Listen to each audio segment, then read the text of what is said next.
Mercenaries, warriors hired to take part in armed conflicts, without being a formal part of a government's forces, have played significant roles throughout much of history. Although their fortunes declined with the rise of national armies in the 18th century, mercenaries have continued to fill niche needs that enabled them to survive into the present. Indeed, mercenaries, known today as private military contractors, have experienced a revival since 2003's Operation Iraqi Freedom. Following are 16 of history's most significant mercenaries and mercenary bands. Number 10. The ancient world's Celtic mercenaries. In the centuries before Julius Caesar's conquest of Gaul and its subsequent pacification and Romanization, the Celtic peoples, who dominated most of Europe north of the Po and Danube River valleys, had a fearsome reputation that terrified many. The Romans in particular saw the barbarian Celts, whom they referred to as Gauls, as their greatest national threat, and for centuries, Roman mothers quieted down their fussy tots by warning them that the Gauls might hear them. The Romans had good reason for alarm. Throughout much of Rome's early history, Celtic/Gaulish tribes dominated Italy north of the Po River and along the much of Italy's Adriatic coast, not that far as the crow flies or as the barbarian marches. That was driven home in 387 BC, when Gaulish tribesmen, led by a chieftain named Brennus, defeated a Roman army, then marching on to capture and sack Rome. It was a feat no foreigners would repeat for another 8 centuries. The era's Celtic warriors were famous for the quality of their weapons, their courage and ferocity in battle, their frightful battle cries, and their terrifying, but naked, headlong charges. That reputation made them highly sought after as mercenaries. Starting in the 4th century BC and especially after the fragmentation of Alexander the Great's empire into feuding Hellenistic states, Celtic mercenaries became all the rage from Sicily to Asia Minor. In addition to fighting for the various Greek kingdoms, Celts also fought for Carthage, and formed a significant part of Hannibal's army when he invaded Italy in the Second Punic War. Celtic mercenaries were also a bulwark of Egypt's Ptolemaic dynasty in the 3rd century BC, and were included in the Egyptian army's order of battle. For example, Ptolemy II Philadelphus hired 4,000 Celtic mercenaries, recruited from the Balkans with help from the Antigonids of Macedon. They played a decisive role in beating back a challenge from a half-brother who made a bid Ptolemy's throne. However, the Celt mercenaries then made a bid of their own to dethrone Ptolemy and seize Egypt for themselves. After crushing their rebellion, Ptolemy dumped them into a small island in the Nile, to die of starvation.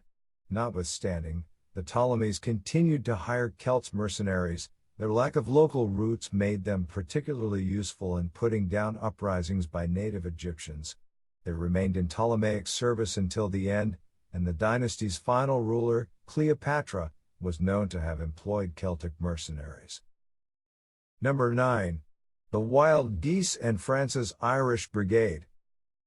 After England's glorious revolution of 1688 to 1689, the newly crowned Protestant King William III took an army to Ireland to subdue the island and mop up the last Jacobite supporters of his Catholic predecessor, King James II. After losing to William in the Battle of Boyne in 1690, James fled to Europe, leaving his most Irish Catholic supporters to try and retrieve the situation. Despite their best efforts, the Irish Jacobites were decisively defeated at the Battle of Aughrim in 1691, and forced to capitulate. Peace was concluded with the Treaty of Limerick, signed in October 1691. It offered favorable terms to Jacobites willing to swear allegiance to William III. Those unwilling to do so were allowed to leave Ireland en masse and join the exiled James II in France. In what came to be known as the Flight of the Wild Geese, roughly 14,000 men, accompanied by 10,000 women and children, left Ireland for France. Upon arrival, the Wild Geese took service as mercenaries, and for the next 100 years, the French army would include an Irish brigade, whose nucleus was the exiles of 1691. During that period, their ranks were constantly replenished by new arrivals from Ireland. French ships smuggling brandy and wine into Ireland usually smuggled out new recruits for the Irish Brigade, who were often listed in the ship's log, in a nod to the first batch of recruits from 1691, as wild geese.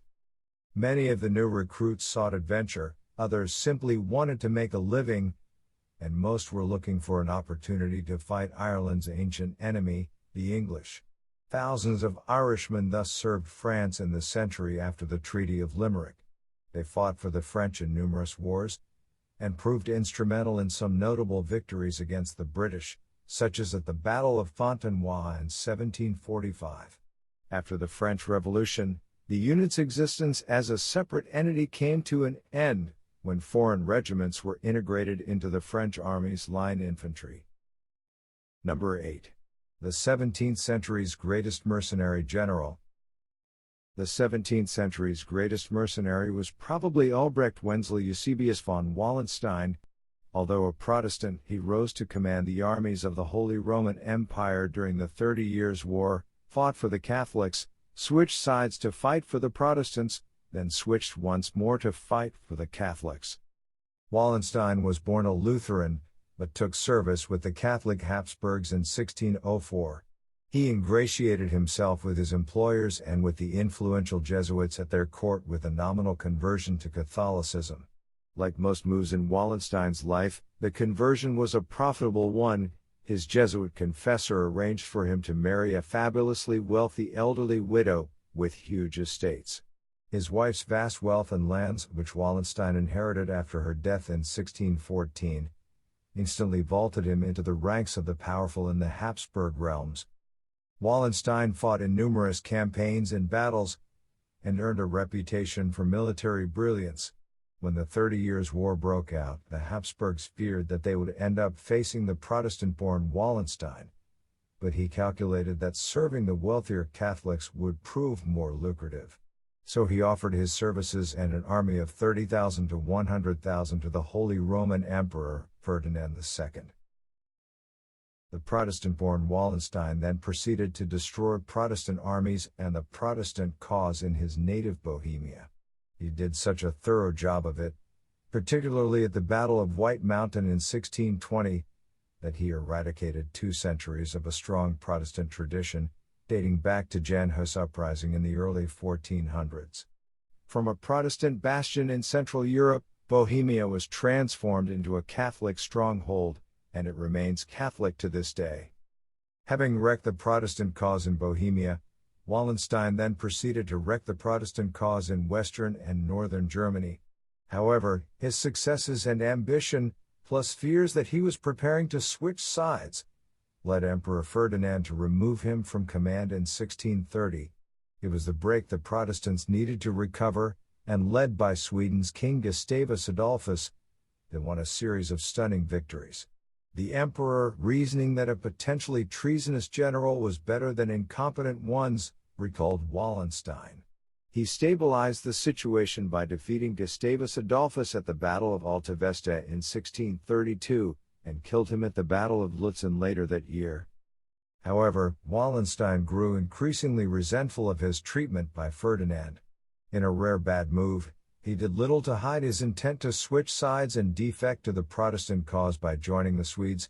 As soon as he negotiated an agreeable deal, word got back to the Emperor of Wallenstein's planned defection, so he nipped the problem in the bud by having the problematic general assassinated in 1634. Number 7. John Hawkwood and the White Company wreaked havoc in Italy. Europe's greatest mercenary of the 14th century was Sir John Hawkwood, 1320 to 1394. An English soldier of fortune, he is best known for plying his trade as a condottiere in Italy, where he was known as Giovanni Acuto, meaning John the Astute. As captain of a powerful mercenary band, Hawkwood played a significant role in the wars and politics of 14th century Italy, switching sides on numerous occasions between the peninsula's competing states and factions. He began his military career in France during the 100 Years' War in the armies of England's King Edward III, who knighted Hawkwood for exemplary military service. However, that war was temporarily interrupted by a peace treaty in 1360, So Hawkwood left France for greener pastures in Italy at the head of a company of mercenaries. Upon arrival in Italy, he joined an English mercenary unit known as the White Company. Hawkwood rose through its ranks, and in 1364, he was elected Captain General. He swiftly put his stamp on the White Company by adopting the English longbow and tactics successfully used in France. He also instilled strict discipline and lightened his men's armor and equipment, which made them famous for the rapidity of their movements. Hawkwood's reforms transformed the White Company into an elite and highly sought-after mercenary unit. In the 1370s, the White Company and Hawkwood served the Pope, but when the Holy Father stiffed them on payment, the mercenary bided his time. When the Pope sent him to put down a rebellion in Città di Castello, Hawkwood captured and kept the city in order to compel payment. Strapped for cash, the Pope was forced to invest Hawkwood with the city, granting it to him in return for uncompensated services.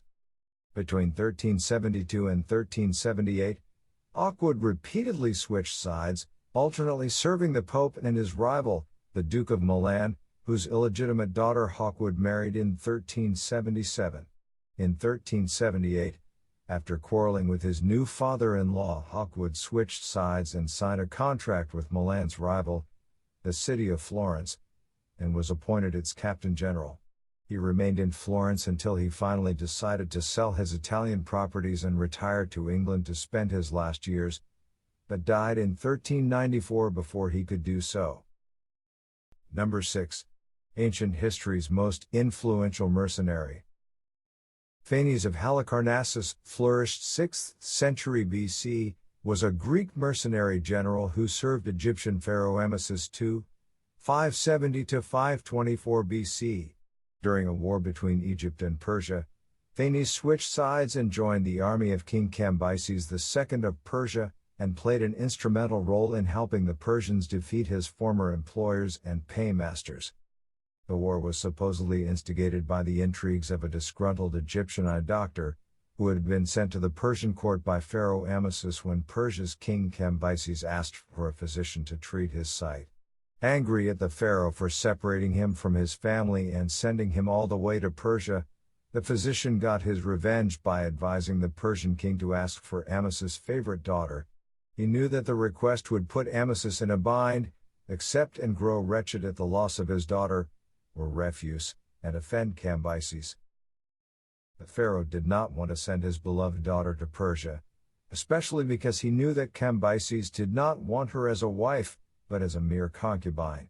However, he was also intimidated by Persia's power, so he fudged, and sent the daughter of a former pharaoh. It backfired. Soon as she reached Persia, the former princess told Cambyses that Amasis had tried to fob him off with somebody else's daughter. Cambyses, who had been itching for an excuse to conquer Egypt, declared war. Amasis chose that precarious time to offend Phanes, and the disgruntled Greek general set out to join the Persians. Amasis sent assassins to kill or capture Phanes before he reached Cambyses, but after harrowing adventures, including an escape from captivity by getting his guards drunk, Phanes reached the Persians. He promptly advised Cambyses about the best invasion route into Egypt, through Arab tribal lands, bribing their chieftains into granting him safe passage with generous gifts. By then, Amasis had died, and he was succeeded by his son, Psamtik III. Enraged at Phanes, Psamtik tricked the Greek general's sons into meeting him, took them captive, and had them executed. He then had their blood drained and mixed with wine, which he quaffed down along with his subordinates. Phanes got his revenge by leading the Persian army into Egypt, acting as Cambyses' guide and military advisor. With the mercenary general's assistance, the Persians defeated and captured Psamtik. Phanes then engineered the execution of his son's murderer by uncovering and informing Cambyses of a plot by the captive pharaoh to stir up a revolt. Number 5. Francesco Sforza, Renaissance Italy's most successful mercenary. Francesco Sforza, 1401–1466, who led a fascinating life full of twists and turns, and capped it off by rising to the heights of power, was Renaissance Italy's most successful condottiero or soldier of fortune. A mercenary general, Sforza turned on his employers whenever opportune, switched sides multiple times, and eventually made himself Duke of Milan, founding the Sforza dynasty that influenced Italian politics for a century. The illegitimate son of a mercenary commander, Sforza began accompanying his father on campaigns at age 17.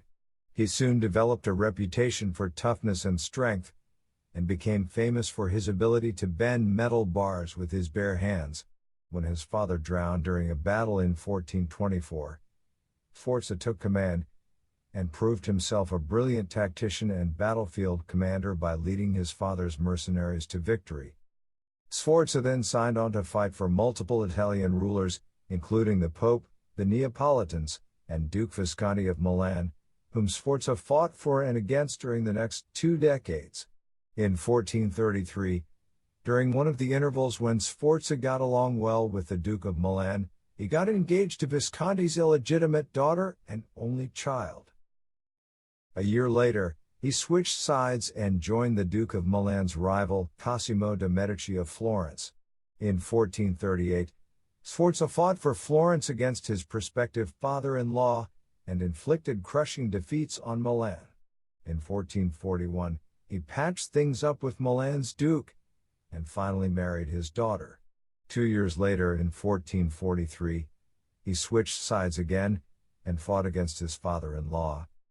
When the Duke of Milan died in 1447 without a male heir, the Milanese rebelled, proclaimed a republic, and hired Sforza as their military commander.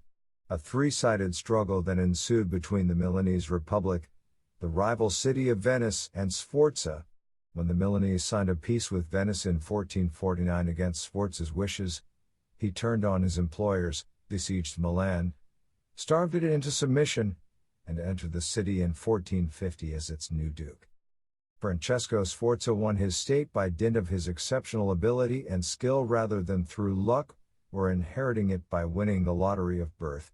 He then went on to consolidate his gains and secure them sufficiently to found a dynasty. His shrewdness, opportunism, and successful deviousness made him the exemplar and model of Machiavelli's prince. Number 4. The Anglo-Saxons arrived in England as mercenaries, then seized it for themselves. Throughout much of the 4th century, Saxon raiders had been devastating the Roman province of Britain.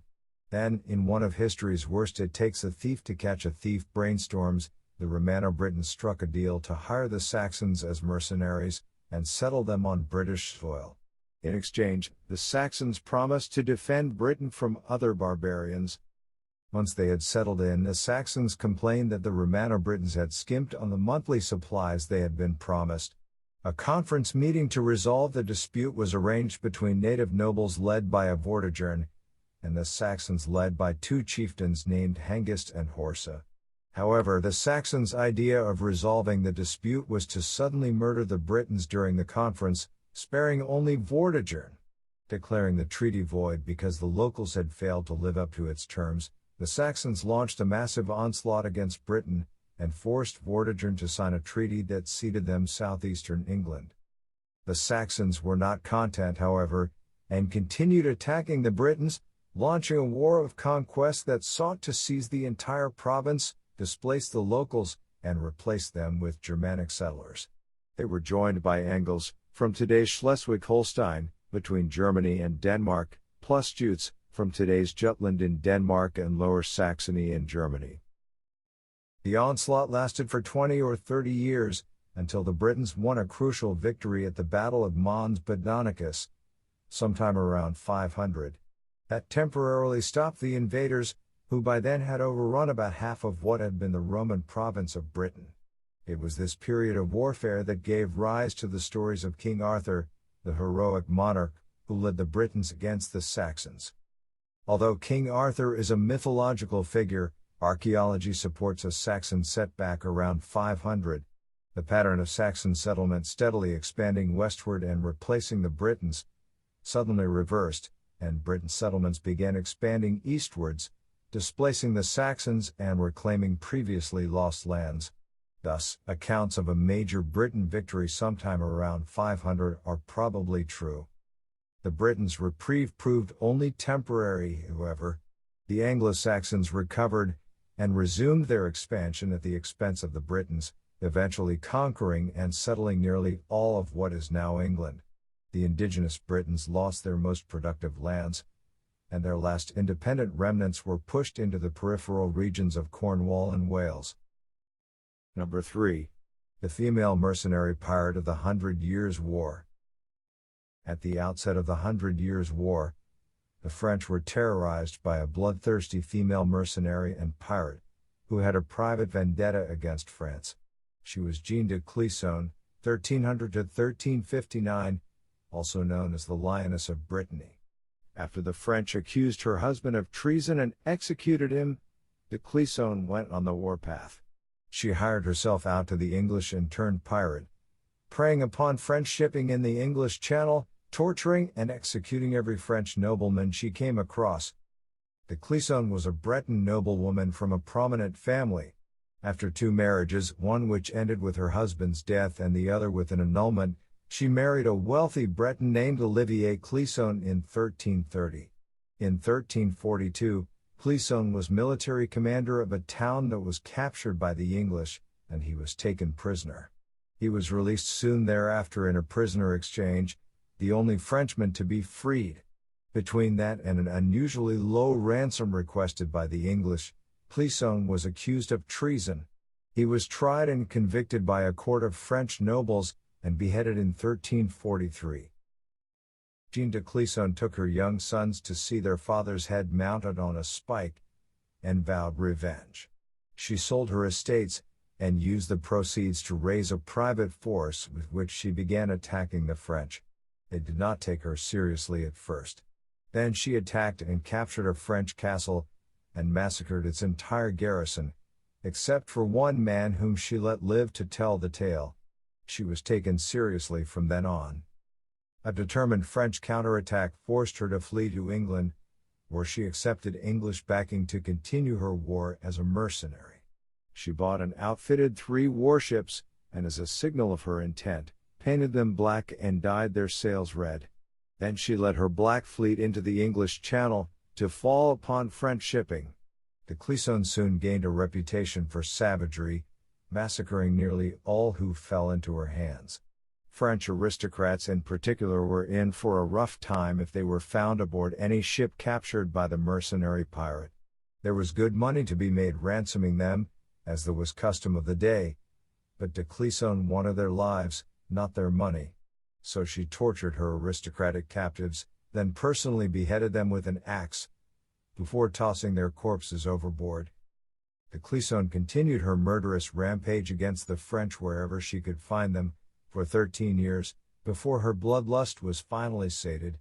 Eventually, in 1356, she gave up the life of a mercenary pirate, and retired to her estates in Brittany. She remarried for a 4th time, and settled into a castle on Brittany's southern coast, where she died peacefully in 1359. Number 2. Hernan Cortes. Conquistadors were among history's most successful mercenaries. Spanish conquistador Hernan Cortes and a small force of mercenaries landed on Mexico's eastern coast in February of 1519. After subduing the region surrounding today's Veracruz, they marched inland towards the Aztec capital of Tenochtitlan, defeating and allying with natives en route. Those who refused to join the Spaniards were massacred, as occurred in the city of Cholula.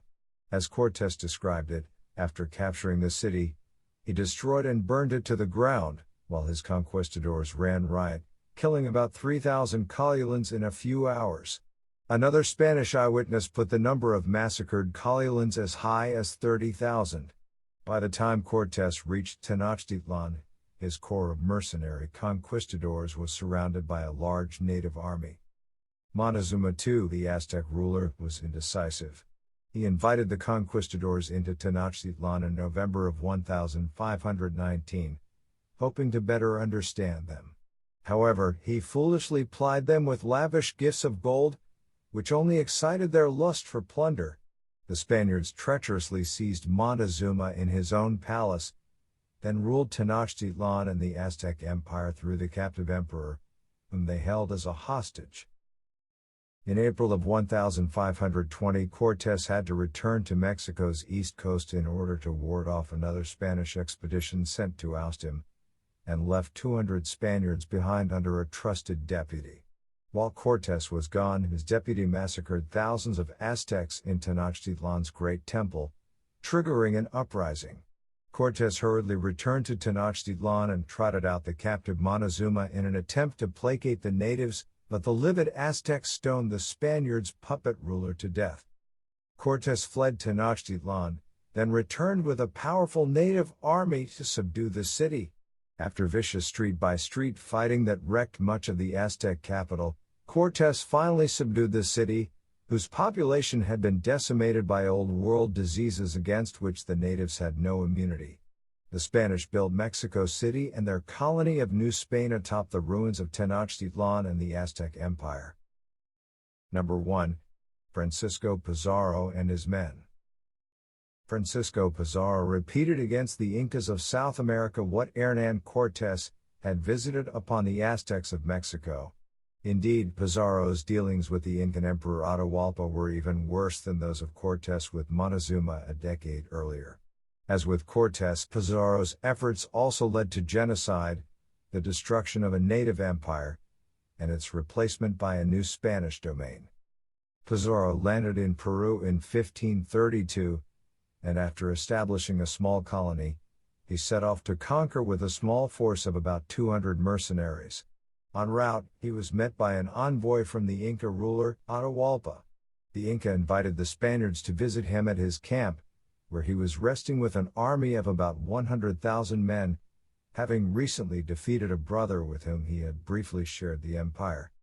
A meeting was arranged for November 16, 1532, in a plaza in the town of Cajamarca. Pizarro set off to meet Atahualpa with 110 infantry and 67 cavalry, armed and armored with steel, plus 3 arquebuses and 2 small cannon. On the eve of the meeting, Pizarro outlined for his men an audacious plan to seize Atahualpa, inspired by Cortes' seizure of Montezuma. On the appointed day, Atahualpa left his army camped outside Cajamarca, and arrived at the town's plaza on a fine litter carried by 80 high-ranking officials. He was trailed by about 5,000 Inca nobles and other courtiers, richly dressed in ceremonial garments, and unarmed except for small ceremonial stone axes. The Spaniards were concealed in buildings surrounding the plaza, with cavalry hidden in alleys leading to the open square, and fell upon Atahualpa and his party at a signal from Pizarro. A massacre ensued.